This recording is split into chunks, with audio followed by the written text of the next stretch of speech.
შეცვლის თუ არა თბილისის საკრებულოს უმრავლესობის ფორმირება დედაქალაქის საბიუჯეტო დაფინანსების პრიორიტეტებს. საკრებულოს უმრავლესობის წევრი ჯაბა სამუშია TV3-თან აცხადებს, რომ მომავალი წლის ბიუჯეტთან დაკავშირებით უკვე გაიმართა შეხვედრები და ამ კუთხით მიმდინარეობს კონსულტაციები. სამუშიას თქმით, 2014 წლის ბიუჯეტში გაიზრდება სოციალური პროექტების დაფინანსება და მთავარი პრიორიტეტი სწორედ სოციალური პროგრამები იქნება. მისივე განმარტებით ჯერჯერობით არ არის გადაწყვეტილი გაგრძელდება თუ არა ვაუჩერების სისტემა. ამასთან საკრებულოს წევრის თქმით, მიმდინარე ბიუჯეტში ხარვეზები არის როგორც პრიორიტეტებთან დაკავშირებით, ასევე თანხების არამიზნობრივად ხარჯვის კუთხითაც.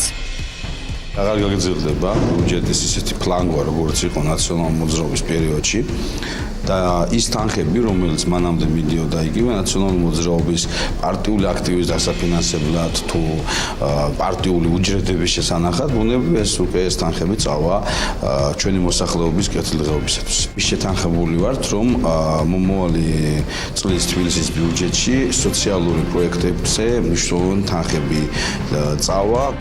საკრებულოს ნაციონალური მოძრაობის წევრი თამას შოშიაშვილი კი TV3-თან აცხადებს, რომ მომავალი წლის ბიუჯეტში აუცილებელია არსებული პრიორიტეტების შენარჩუნება, განსაკუთრებით ვაუჩერების და სოციალურად დაუცველი მოსახლეობისთვის თანხების გამოყოფის სისტემის. შოშიაშვილის თქმით, ჯერჯერობით არ მომხდარა ახალ უმრავლესობასთან ბიუჯეტის დეტალების განხილვა, თუმცა არ არის გამორიცხული, რომ უახლოეს მომავალში საერთო პრიორიტეტებზე შეჯერება მოხდეს. ბიუჯეტი არის აბსოლუტურად მისაღები, დღევანდელი პრიორიტეტები გამოკვეთილია. მინდა გითხრათ, რომ ეს მუნიციპალური ბიუჯეტი გახლავთ და მუნიციპალურ ბიუჯეტში დაახლოებით 22% შეადგენს სოციალურ ხარჯებს. ასევე გათვალისწინებული ავარიული სახლების აღდგენა, ასევე თბილისის კორპუსის პროგრამები და ყველა ის პროგრამა, რაც აწუხებს დედაქალაქის ცხოვრებას.